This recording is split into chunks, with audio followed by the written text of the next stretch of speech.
Back in the dorm after dinner, first team was finishing up their homework when Connors came in. "Do you have a schedule for me?" Connors said to Virtuoso.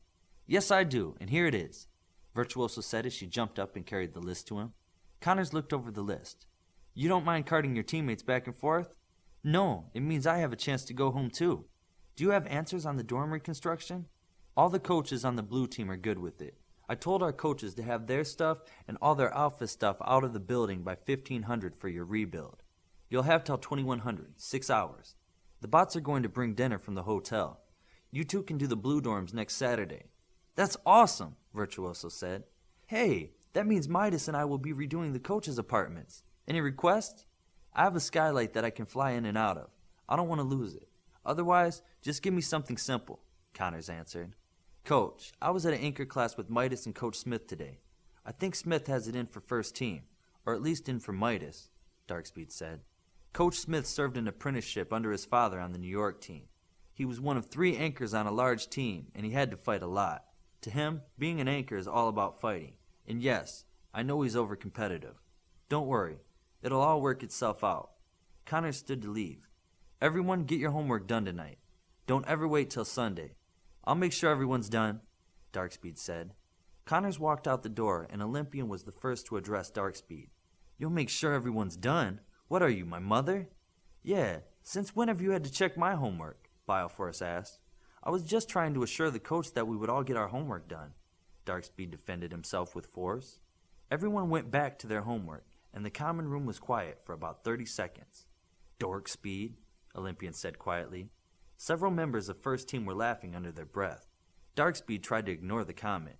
"Dark Spud, the potato with eyes that can see in the dark," Bioforce said a little louder. Most of first team was now laughing hard. Darkspeed pierced his lips and stared at Olympian and Bioforce. "Hey, oily peon and bio nerd, get back to your homework." 2 less alphas were laughing as they started again on their homework. Midas was still laughing the hardest. He thought the exchange was hilarious. He liked hearing his teammates behave like normal kids. It was refreshing. After homework, she was free to go to Lab 7, where she met IQ, Armory, and Knight. "How are things going tonight?" she asked. "We have a prototype right here, and it's your size," IQ said. Armory handed a box to she. "Here, this is for you." "Thanks. Why do I get the first one?" "IQ came up with most of the ideas." "You've been working as hard as the rest of us. Also, you got Midas and Virtuoso to make it happen. You also got all the plans previous classes had for costume gadgets," IQ said. "Plus, as a stealth, you'll use it more," Knight said. She smiled as she opened the box. "All right, give me the specs." IQ took a deep breath and quickly started rattling off facts. "The suit is 3 millimeters thick. You have 2 millimeters of nanomail that will act like 20 centimeters of steel chain mail. It's flexible and breathable. It allows you to perspire while keeping biohazards out. It's bulletproof, can't be cut, fire retardant, won't freeze, acid-proof, and won't react chemically with anything. We put hard shells on the knees, elbows, knuckles, spine, around the ankles, and around the shoulders. Straight hard braces are on the forearms and shins to help with hand-to-hand combat. The boots and gloves have a weak nano-gecko-like grip that will keep you from slipping on almost any substance. A hood is built under the black collar that can be pulled forward and cover the head for extra protection, like a helmet. It also has a micro rebreather and air filter. Here, IQ picked up the suit and held it up. We placed nano batteries along the kidneys and in the back of the utility belt for all the power this suit would need, for months. I said we only use 2/3 of the suit fabric for armor. The rest is for miscellaneous functions, one being a micro web of energy conductors throughout the suit. The web releases energy when the conductors are bent too fast. We just have to program what too fast is for each wearer. We basically took your top speed and tripled it. Anything faster than that, and the web releases energy into the surrounding suit material. When energized, the suit stiffens like a hard shell. So, a bullet strikes the suit, disrupts the normal flow of energy, and energy is released to harden the nanomail, even if only for an instant. When energized, the nanomail is many times stronger and the local area is stiff to spread the impact over a few inches.